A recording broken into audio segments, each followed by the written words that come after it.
वो कह रहा है सर मुझे तो 1800 रुपये ज्यादा मिले हैं।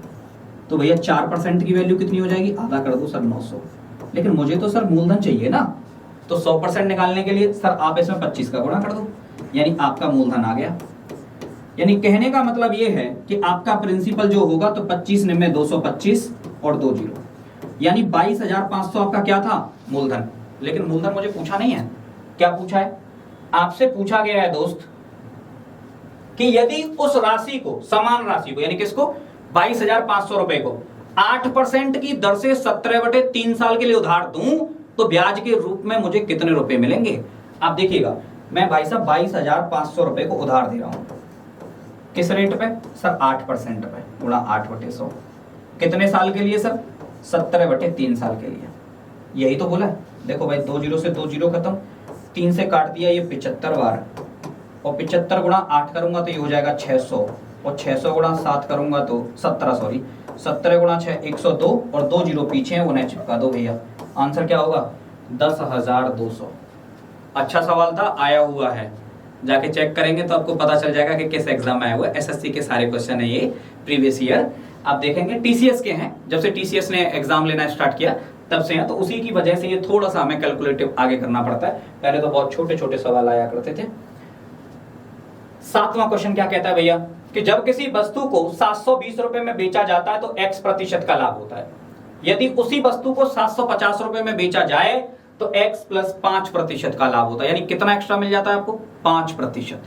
कब, यानी कब मिलता है भैया, कि जब मैं 720 की बजाय 750 में बेचने लग जाऊं। कितना एक्स्ट्रा मिल रहा है, हम कह रहे हैं हमें तो 30 रुपए ज्यादा मिले हैं, और भाई साहब कह रहे थे कि मुझे तो 5% एक्स्ट्रा मिले। यानी 5% की वैल्यू कितनी है, 30। किसका 5% सर, मूलधन का 5%। यानी कौन सा, जो आपने उधार दिया हुआ था या फिर बेच रहे थे, यानी जो आपने सीपी था उसकी वजह से। तो 5% की वैल्यू 6 है, सॉरी 30 है, तो 1% की 6, 100% के लिए 2 जीरो जो चिपकानी है सर, चिपका दो, यानी 600 रुपया। यानी उस वस्तु की कीमत थी कितनी सर, 600 रुपया। लेकिन उन्होंने ये नहीं पूछा, उन्होंने पूछा है कि एक्स का मान बता दो। यानी 600 रुपए की वस्तु को जब आप 720 रुपए में बेच रहे तो कितने का लाभ कमा रहे थे, आप कहेंगे 120 का। 120 का लाभ कितने पर सर, जितने की वस्तु थी 600 रुपए की। और परसेंटेज किस पे निकाला जाता है सर, 100 पर। 2 जीरो से 2 जीरो खत्म, 6 से भाग लगाया 20, यानी 20% लाभ हो रहा था, और यही मुझे पूछा है। यानी एक्स का मान कितना हो जाएगा, 20। यानी पहले कितने परसेंट पे बेच रहे थे, वो 20% के लाभ पर आपको बेच रहे थे। समझ आ रहा है ना सेशन, बिल्कुल पेशेंस रखिएगा। और ये चीजें बहुत आसान है, मैथ्स बहुत आसान है, और यहाँ पे 100% मार्क्स बिल्कुल गेन किए जा सकते हैं, और आप करेंगे भी, देखेंगे जरा। और आज का शायद 8वां क्वेश्चन है, बिल्कुल 8वां क्वेश्चन है, इसे देखते हैं। सुजाता ने अपने सामान का 75% भाग 24% लाभ पर बेचा, शेष सामान 40% के हानि पर बेच दिया। पूरे लेन देन में उसका लाभ या हानि प्रतिशत ज्ञात करें। यानी 75% का मतलब कितना होता है सर, 75% की फ्रैक्शन होती है सर 3/4। यानी अगर सुजाता के पास में 4 वस्तुएं थी तो उसमें से 3 वस्तुएं तो उसने 24% के लाभ पे बेच दी हैं। कितने पे, 3 वस्तुएं बेच दी हैं सर 24% के लाभ पर। ये प्लस सिर्फ इस बात को डिनोट कर रहा है कि इसे लाभ हुआ है। रह कितनी गई सर, 4 वस्तुएं थी, 3 बेची हैं, अभी एक और रह गई है। यानी एक वस्तु कितने पे बेची है, तो उसने बताया हुआ है कि सर मैंने एक बेची है 40% की हानि पर, तो यानी माइनस का 40%। बोलो हाँ या ना, कोई दिक्कत, कुछ नहीं सर, गुणा कर दीजिए। 24 गुणा 3 कितना होता है, यानी यहाँ पे उन्हें प्रॉफिट हुआ था 72% का। बोलो हाँ या ना, 72% का। यहाँ पे कितना लॉस हुआ है सर, 40% का। बोलो बात सही है, 72% का प्रॉफिट है, 40% का लॉस है, तो ओवरऑल नेट क्या हो गया, आप कहते हैं 72 में से 40 गए तो यानी 32% आपका नेट प्रॉफिट आ रहा है। सर कितनी वस्तुओं पे है ये, 3 और 1 4 पे, तो 4 का भाग लगा दो। आप कहेंगे सर ओवरऑल आपको 8% का क्या हो जाएगा, प्रॉफिट, जो कि आपका पहला ही ऑप्शन था।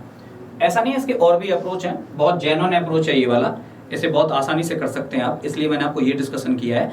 चाहे तो आप सीपी मान के भी कर सकते हैं, लेकिन थोड़ा सा लेंदी हो जाएगा, और उसके लिए हमारे पास समय नहीं है। क्यों, क्योंकि एग्जाम में हमें सही क्वेश्चन करने के साथ साथ बहुत जल्दी में भी करने होते हैं, यही एक वजह है। समझ आया, चलें आगे, बिल्कुल आगे का क्वेश्चन क्या कहता है। ए अपनी आय का 65% खर्च करता है, उसकी आय 20% बढ़ जाती है, जबकि उसका व्यय 25% बढ़ जाता है तो उसकी बचत कितने प्रतिशत बढ़ या घट जाएगी। देखिए सुनिएगा, इस सवाल को आपने करते हुए बिल्कुल देखा होगा, बहुत सारे अच्छे टीचर हैं और बहुत अच्छे अच्छे तरीकों से भी बताते हैं। आपने भी हो सकता है कहीं से पढ़ा होगा। 100 मान के कर लेते हैं या फिर फ्रैक्शन मान के कर लेते हैं कि आपने इतना खर्चा पहले मान लिया, उसके बाद में वो बढ़ा देते हैं। लेकिन मैं आपको एक बहुत बेहतरीन कॉन्सेप्ट बताने वाला हूं ये, और वो क्या है देखेंगे जरा। एकदम नया मेथड है आपके सामने। 65% खर्चा करता है। 65% सर, 65% की फ्रैक्शन कितनी होती है? यानी फ्रैक्शन निकालना जानते ही होंगे, परसेंटेज को घटा के 100 लगा देते हैं। 5 से काटेंगे तो 13 और 5 से काटेंगे तो 20, यानी 13/20। कहने का मतलब ये है, ये भाई साहब कह रहे हैं कि यदि ये 20 रुपए कमाया करते थे, यानी ये इनकम है, तो उसमें से उसका 65%, 20 का 65% कितना होता है? 13, ये खर्चा कर देते, यानी ये एक्सपेंडिचर है। क्लियर? ये बात समझ में आई? ये बिल्कुल नया कॉन्सेप्ट है, ध्यान से देखिएगा। 1.5-2 सेकंड में आंसर आ जाएगा अगर इस अप्रोच से आप लगाएंगे तो। समझ रहे हैं? मैं बिल्कुल सही कह रहा हूं। देखेंगे जरा, उन्होंने कहा है इनकम को मैंने बढ़ा दिया। कितने परसेंट बढ़ा दिया भाई? उन्होंने कहा भाई मैंने इनकम को बढ़ा दिया है आपका 20%। ये तो इनकम मैंने यहां मानी हुई है, इसमें सर आप 20 का गुणा कर दो। बिल्कुल कर दिया सर। फिर उन्होंने कहा है कि मैंने व्यय को भी बढ़ा दिया। कितना सर? 25%। तो इसमें सर 25 का गुणा कर दो। बस यही करना है। देख रहे हैं आप, बहुत छोटा सा है। 20 गुणा 20 कितना होता है सर? 400। 25 गुणा 13 कितना होता है? तो आप कहेंगे सर 325। यानी अगर आप 400 रुपए कमा के लाए थे तो आप 325 रुपए खर्च कराए हैं, तो कितना बचा है आपके पास? आप कहेंगे सर 75। लेकिन ध्यान रखिएगा, सिर्फ यही उत्तर नहीं है, अभी छोटा सा काम करना और बाकी रह गया है। और वो काम ये है दोस्त, जो आपकी फ्रैक्शन थी ना 13/20, इसका डिफरेंस लो और इसमें डिवाइड कर दो। 13 और 20 का डिफरेंस कितना आता है सर? 7। 7 का भाग लगाएंगे तो ऑलमोस्ट 11% उत्तर आ जाएगा, क्योंकि इसके नियर अबाउट उत्तर दे रखे हैं। तो आपका आंसर आएगा, यानी 10 दशमलव कुछ आएगा, लेकिन यहां पे नियर अबाउट तो मैं ये एक निशान लगा दूंगा 11%, जो कि आपको पूछा हुआ है। समझ आया मैंने क्या किया? मैं फिर से समझा दूं। मैं बोल रहा था 65% की फ्रैक्शन कितनी होती है सर? 13/20। यानी अगर आपने 20 रुपए कमाए होंगे तो उसमें से 13 रुपए आपने खर्चा कर दिया है। आप कह रहे हैं कि मैंने 20% उसकी इनकम बढ़ा दी है। मैं बोला 20 में गुणा कर दो भाई 20 का। उसने बोला 25% मैंने उसका खर्चा भी बढ़ा दिया है, तो मैंने खर्चे में भी 25 का गुणा कर दिया। यानी 400 रुपए आपने कमाए होंगे तो 325 रुपए आपने उसमें से खर्च कर दिए हैं। आप बचा के कितने लाए हैं? 75 रुपए। आपको बस इतना करना कि जो आपकी फ्रैक्शन थी उसके डिफरेंस से इसमें भाग लगा दो, तुरंत आपका उत्तर आ जाएगा। अगर सब इसे 30 सेकंड और 35 सेकंड में कर रहे होंगे तो आप 2.5-3 सेकंड में करके इसका उत्तर लगा के आगे बढ़ जाएंगे। बड़ा बेहतरीन तरीका है ये। चलो आगे चलते हैं। आया हुआ है एसएससी का, चाहेंगे आप इसे मैच कर सकते हैं। और ये आज की क्लास का अंतिम प्रश्न है। अच्छा प्रश्न है ये भी, शायद सीपीओ का आया हुआ है, मुझे एग्जैक्ट याद नहीं है, लेकिन है सारे एसएससी के ही। क्या कहा देखेंगे जरा, क्वेश्चन पढ़ के देखिएगा। क्वेश्चन कह रहा है कि ए और बी के वेतन का योग 42,000 रुपए है। ठीक है, ए अपने वेतन का 75% और बी अपने वेतन का 90% खर्च करता है। यदि अब उनकी बचत समान है तो बी का वेतन कितना होगा? क्लियर?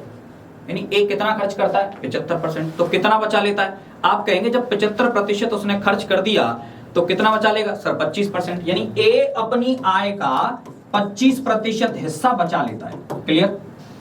बी कह रहा है कि बी ने अपनी आय का 90% हिस्सा खर्च कर दिया तो 10% बचा लेता होगा। यानी बी अपनी आय का कितना बचा लेता है भाई? 10%। अब वो कह रहा है कि इन दोनों की बचत तो बराबर है, तो मैंने बराबर कर दिया। सर आप जब रेशियो लेंगे तो परसेंटेज से परसेंटेज खत्म, 5 से ये 2 बार और 5 से ये 5 बार, यानी a गुणा 5 बराबर हो जाएगा कितना? b गुणा 2। अब यहां से अगर आप a/b निकालेंगे, यानी a और b का रेशियो निकालेंगे, तो आप जानते हैं a का मान वो होगा जो a के पड़ोस में है और b का मान वो होगा जो b के पड़ोस में है। तो a का मान कितना हो गया भैया? आप 2, और b का मान कितना हो गया? यानी 5। कहने का मतलब ये है कि अगर a 2 रुपए कमाता है तो b कितना कमाता है? 5 रुपया। तो दोनों मिलके कितना कमाते हैं? आप कहेंगे सर दोनों मिलके 2 और 5 7 कमाते होंगे। ये बात तो मैं कह रहा हूं कि 7 कमाते हैं। प्रश्न ने क्या कहा है? प्रश्न कह रहा है दोनों मिलके 42,000 रुपए कमाते हैं। 7 की वैल्यू कितनी है सर? 42,000। एक की वैल्यू कितनी हो गई सर? 6,000। अब मुझे किसका पूछा है सर? मुझे पूछा है कि बी का वेतन कितना है। मेरे हिसाब से कितना है सर? 5। एक की वैल्यू 6,000 है तो 5 की वैल्यू कितनी होगी? तो आप कहेंगे सर 6,000 का गुणा कर दीजिए, आपका आंसर आ जाएगा 30,000, जो कि ऑप्शन नंबर सर डी है। ये था आज का सेशन, शायद आपको पसंद आया होगा। बहुत अच्छे सवाल थे। प्रीवियस ईयर थे सारे एसएससी के आए हुए, और हम कोशिश करेंगे कि बेहतरीन सेशन आपका इस तरीके से चलता रहे और आगे की क्लास में जल्दी लाने की कोशिश करूंगा। तो तब तक आप स्वस्थ रहें, सुरक्षित रहें और अपना ख्याल रखें। Tata bye bye.